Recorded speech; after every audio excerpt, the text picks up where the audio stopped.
We hate to say it, but we can see where these baddies are coming from.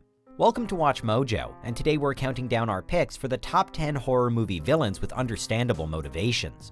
For this list, we'll be looking at horror movie villains whose motivations are understandable and whose actions are somewhat logical. Now, we're not saying that we condone their actions because we obviously don't. We're just saying, we get it. And just so you understand our motivations, a spoiler warning is now in effect. You're at the cemetery, then the gym, now here? What are you doing? If you like what you're hearing, be sure to check out the full song at the link below.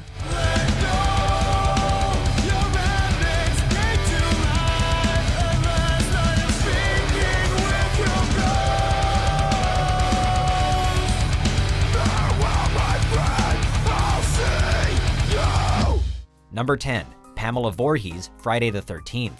His name was Jason. I was working the day that it happened, preparing meals.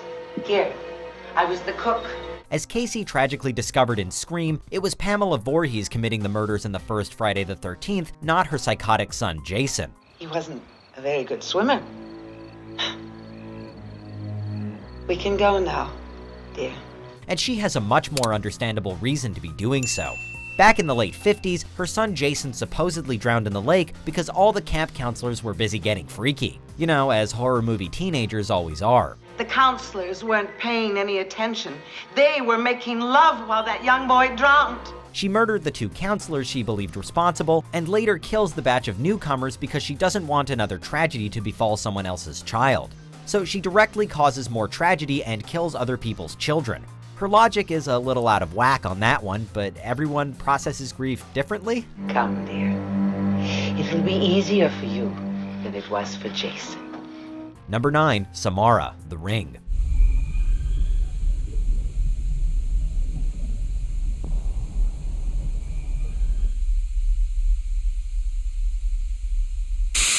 Based on Sadako from the original Japanese film, Samara has one of the most tragic backstories in horror history.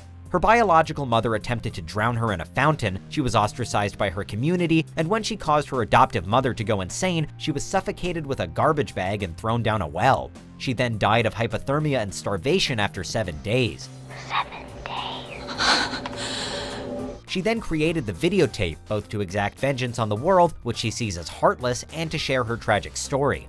It's a win-win for her, not so much her victims though.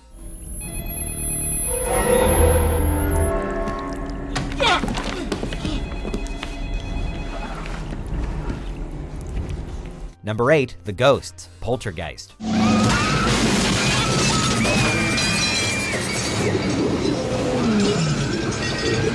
The ghosts in Poltergeist aren't messing around. Sure, they start pretty small by bending silverware and stacking furniture, but before long they're kidnapping young Carol Ann. However, we later learn that most of these ghosts are merely lost and confused souls that are attracted to the comfort and warmth that is Carol Ann's life force.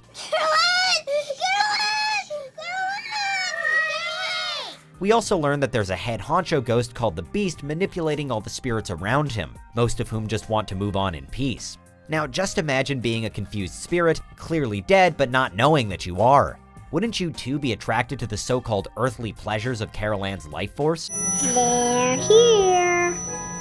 Number 7, Gillman, Creature from the Black Lagoon. Chico was gone. My brother was dragged down into the water by a demon. Come on, everybody, look around, quick! Chico. Demon, eh? Well, that's no more far-fetched than your Gillman. Creature from the Black Lagoon has a lot in common with King Kong, and much like that classic film, the titular villain is rather sympathetic. He's the last surviving member of an ancient race of creatures from the Devonian period, which certainly sounds lonely and terrible.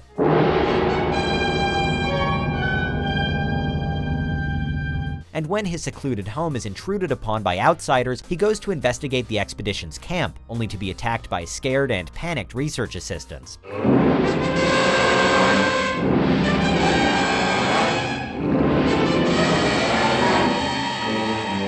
He kills them in a fit of rage and self-defense, and naturally begins to think that these intruders are violent and untrustworthy. Poor Gillman was just trying to live his best life, and these nosy scientists just had to go and ruin everything.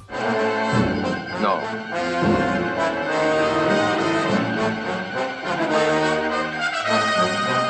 Number 6. Jigsaw, Saw franchise. What is that? Excuse me. It's a tape. The Jigsaw Killer is a complete psychopath, no doubt about that. But unlike a lot of fictional serial killers, he actually has a motive. Most people are so ungrateful to be alive. But not you. Not anymore. Back when he was just a civil engineer named John Kramer, he learned that he had an inoperable brain tumor and attempted suicide to spare himself the agony. Upon surviving, John discovered a newfound love for life and attempted to, help others who don't appreciate their own. In John's own words, Most people are so ungrateful to be alive. yeah, good intentions, dude, but that doesn't mean you get to torture them with these absolutely insane traps and contraptions. You could have just, become a therapist or something.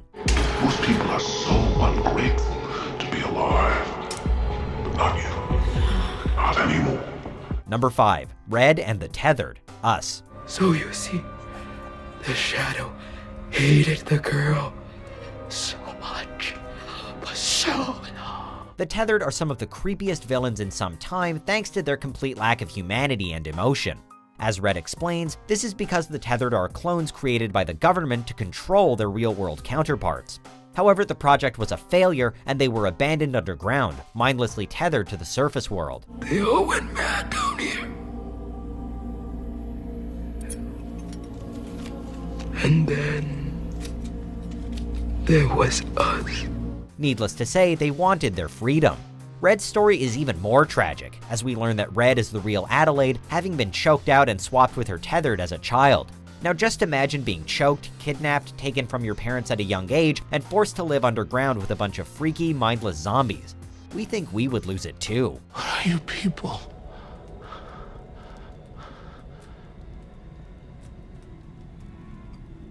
We're Americans. Number 4. The Controllers, The Cabin in the Woods.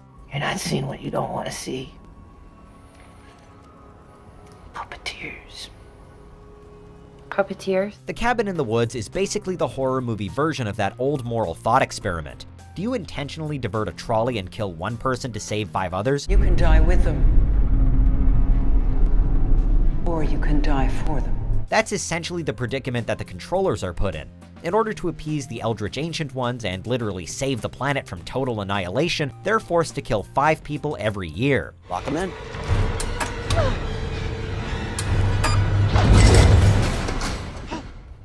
Yeah, they kill these people in horrifically violent ways with zombies and serial killers and freaking mermaids or whatever, but really it's 5 people in exchange for billions.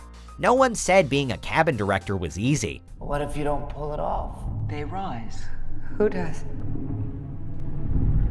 What's beneath us? The Ancient Ones. Number 3, the Candyman, Candyman. I came for you. Despite his fun-sounding name, the Candyman is not sugary and sweet. In fact, he's a vengeful and murderous figure of folklore who grotesquely disfigures his victims with a sharp metal hook. But once upon a time, the Candyman was simply a man trying to live his life. He had a prodigious talent as an artist and was much sought after when it came to the documenting of one's wealth and position in society in a portrait. He was a famous portrait artist in the late 1800s, and he fell in love and fathered a child with a white woman. However, this resulted in a lynch mob cutting off his painting hand, hence the hook, and smearing him with honey, resulting in bees literally stinging him to death. He now haunts the location where his ashes were scattered, wreaking vengeance upon an area that wrongfully and unceremoniously caused his death.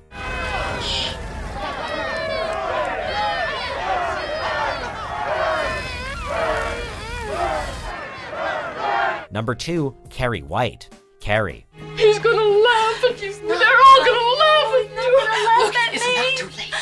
You can stay here with me. I don't want to stay with you, Mama. This horror movie is different than most, as all the scary stuff happens in the last 15 minutes. The rest of the movie is devoted to the exploration of Carrie's character and the planning of the famous climax.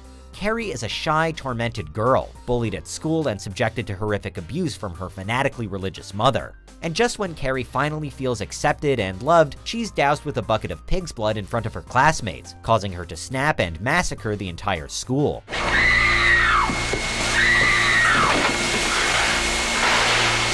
Perry White has remained a sympathetic villain throughout the years, and both the story and its themes are just as relevant now as they were back in 1976.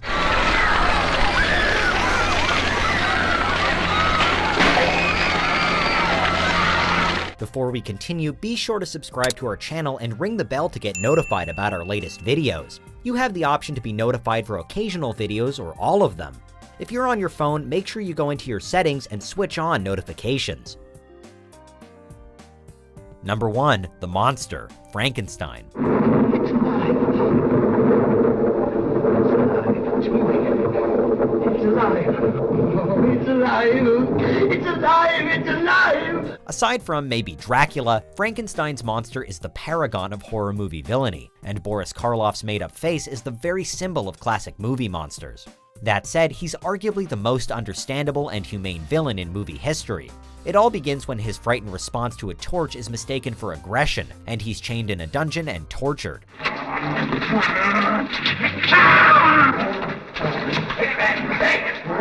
After understandably disposing of his captors and escaping, he unintentionally murders a young girl while playing with her by a lake, resulting in the mob that eventually kills him. He's a far more sympathetic figure than he was in the novel, and it makes us wonder, would all this have happened if the scientists simply treated him humanely?